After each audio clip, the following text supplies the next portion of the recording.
क्षमा breaking Jain news. Doctor Anil ji Garg आगामी 18 तारीख से 23 तारीख तक इसी विद्यासागर हॉल में सभागार में पंच कल्याण प्रतिष्ठा महामहोत्सव होने वाला है और उसमें 18 और 19 तारीख को गर्भ कल्याण की वह दो दिन पूर्वार्ध और उत्तरार्ध होगा, जिसे गर्भ संस्कार और भावना योग की वर्कशॉप में कन्वर्ट कर रहे हैं। बहुत मेहनत से लगे हैं। एक बार डॉक्टर साहब का खूब आप लोग ताली बजाते हैं, उनका स्वागत अभिनंदन कर दे।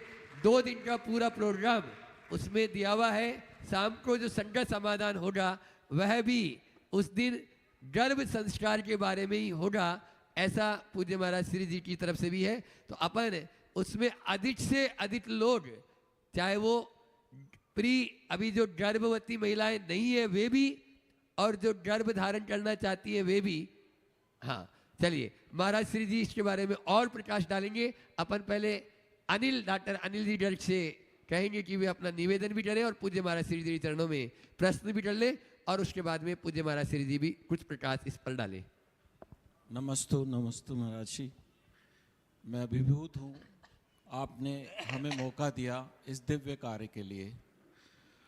और जब मैं पहली बार महाराज श्री से मिला, मैंने 2 शब्द बोले होंगे कि महाराज जी ने पूरा विषय समझ लिया। पिछले 1.5 महीनों से महाराज श्री का मेरे को आशीर्वाद मिल रहा है, मार्गदर्शन मिल रहा है, और उसी के परिणाम स्वरूप 18 और 19 तारीख को शाम को 5:45 से 7 बजे तक का गर्भ संस्कार का कार्यक्रम महाराज श्री प्रमाण सागर जी के नेतृत्व में भावना योग के साथ में होगा। मैं सिर्फ आपको ये कहना चाहता हूँ कि जो गर्भस्थ शिशु है, वो गर्भस्थ शिशु गर्भ में नहीं है, वो गर्भ न करके बाहर है। वो सब कुछ देख रहा, सुन रहा, खा रहा, पी रहा, सीख रहा है। जो आप बोल रहे हैं, जो आप देख रहे हैं, तो आप जो कुछ उसको सिखाना चाहते हैं वो करें। जो आप उसको नहीं सिखाना चाहते, नहीं दिखाना चाहते, नहीं खिलाना चाहते, नहीं एजुकेट करना चाहते, वो ना करें। 80% बच्चे का निर्माण गर्भ में हो जाता है। गर्भस्थ शिशु जब पृथ्वी पे अवतरित होता है तो वो ऑलरेडी प्रोग्राम्ड होता है। आपके पास थोड़ा ही कुछ रहता है उसमें परिवर्तन करने के लिए। जैसे आप कुम्हार से घड़ा लेके आते हैं, वो बना हुआ होता है, आप उसे रंग रोगन कर सकते हैं, उसका शेप में परिवर्तन नहीं कर सकते।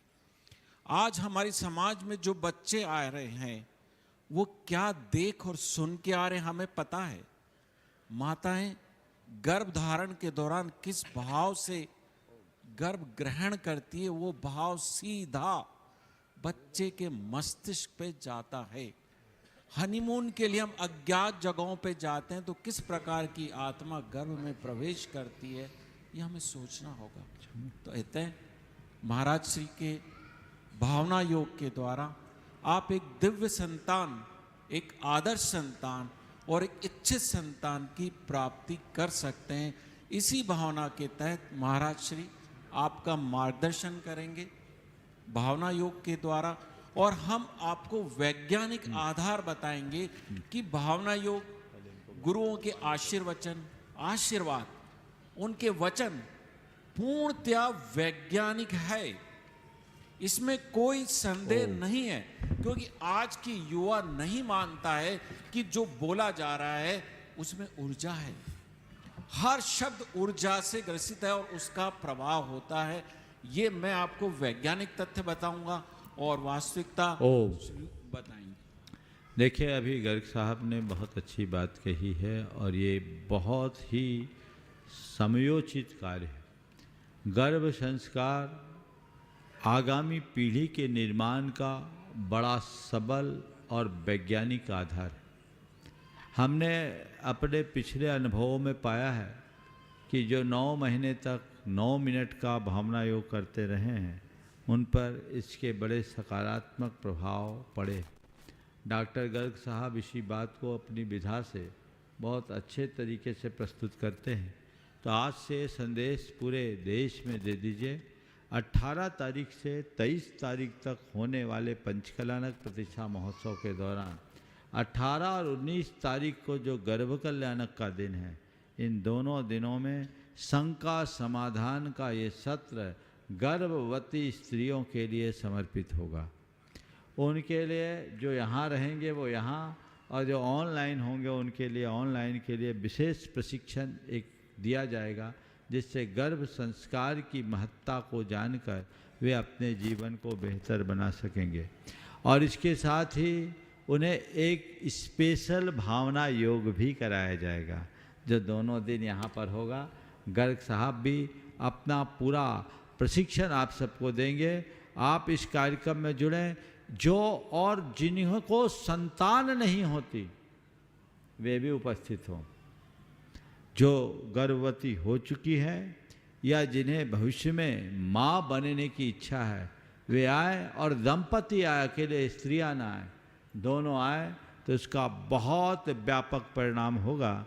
आज से 18 तारीख और 19 तारीख को शाम को टीवी पे तो 6:20 पे ही आएगा अपने निर्धारित समय पर यहाँ का कार्यक्रम 5:45 से होगा। आप उसे देख लें, और आवश्यकता पड़ी तो टीवी में भी कार्यक्रम को आगे पीछे कराकर आपको उसकी सूचना दे दी जाएगी।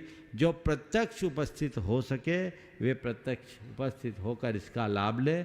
आने वाले दिनों में इसकी और विस्तृत सूचना आप सबको दी जाएगी। एक बार डॉक्टर गर्ग साहब का जोरदार अभिनंदन करें। आज अपने बीच में किशनगढ़ से पंडित मूलचंद जी लोहाड़िया के यशस्वी सुपुत्र अतुल जी लोहाड़िया यहाँ पर उपस्थित है। सब परिवार वे आ जाएं और अपना प्रश्न गुरु चरणों में रखें, जो डुड़ाईतन की ट्रस्टी भी है। और मैं चाहूँगा कि धर्म प्रभावना समिति के पदाधिकारी वहीं पर उनका सम्मान अभिनंदन कर दें। साथ में मुकेश जी पाटोदी भी चले जाएं। बिट्टू भैया विकास ऑफसेट मंच की ओर आ जाए। महाराज श्री के चरणों में त्रैबार नमोस्तु नमोस्तु नमोस्तु। मैं कुछ बहुत ही साधारण बातों पर महाराज श्री का दिव्य विचार चाहूँगा, और संभवतः हो सकता है पहले भी महाराज जी ने इस बारे में अपने विचार दिए हों, पर मैं चाहूँगा आज दोबारा बताएं। जहाँ हम रात्रि पूजा निषेध समझते हैं, वहाँ प्रातःकाल सूर्योदय के पूर्व अभिषेक क्रिया और अभिषेक से संबंधित सामग्री का वगैरह जो भी है वो अंधेरे में ही उसका शुद्धिकरण, और अभिषेक भी कई बार सूर्यास्त पूर्व किया जाता है, वो कितना उचित है। और एक और महाराज जी बात पे आपका विचार चाहूँगा, वो है कि आज की स्थिति में भक्ति के नाम पर फिल्मी धुन पर बने हुए ओम आपके आशय को मैंने समझ लिया। मैं चाहूँगा एक बार इनका जोरदार अभिनंदन कर ले। पंडित मूलचंद जी लोहाड़िया हमारे समाज की एक विशिष्ट शख्सियत रहे हैं, और इनके अंदर भी वही संस्कार भरा हुआ है। आपने जो भाव प्रकट किया, देखिए रात्रि में पूजन का निषेध है, तो हमें चाहिए कि रात्रि में पूजा संबंधी कोई कार्य न करें। पौ फटने के पहले रात ही होती है, इसलिए हमें उसका ध्यान रखना चाहिए। हाँ, कई बार बड़े आयोजनों में इस तरह की समस्याएं आती है कि क्या करें, उसका भी कोई सॉल्यूशन निकाला जा सकता है, और वो सब करके तैयारी अच्छे से की जा सकती है। दूसरा जो सवाल आपने पूछा फिल्मी गानों का, ये बिल्कुल उचित नहीं है। मैं तो इसे कतई पसंद नहीं करता। महिलाओं का नृत्य महाराज जी, और सुनो तो, मैं बोल रहा हूँ फिल्मी धुन तो बिल्कुल नहीं होनी चाहिए, और भगवान की भक्ति होनी चाहिए। भक्ति में रंच मात्र भी फूहड़पन नहीं होना चाहिए। ये असाधना है जो महान पाप का कारण है।